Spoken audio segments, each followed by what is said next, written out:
إن شاء الله دائما تكتب عليهم الذلة ويكتب لهم الفناء، لأنهم على باطل وأنتم على حق.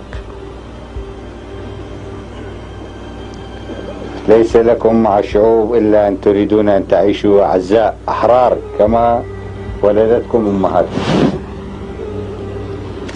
ولكن كانوا مع الأسف مطية للأجنبي،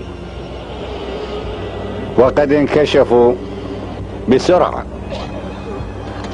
وانكشف تعاملهم مع الكيان الصهيوني، وانكشف تعاملهم مع كل قوى الظلام ضد الأمة العربية وضد العراق. كانوا يتصورون أنه بإمكانهم أن يضعوا السلاسل في رقابكم ويأخذوكم إلى طهران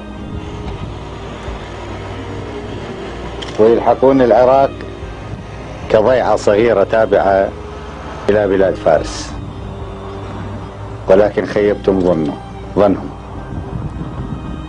وراح تزيدوهم تلقين الدروس اللي يستحقوه. اطلق لها السيف لا خوف ولا وجل، اطلق لها السيف وليشهد لها زحل. فوت بيها وعزل مخليها، فوت بيها وعزل مخليها، والله الرقاب العيد مساويها. فوت بيها وعزل مخليها.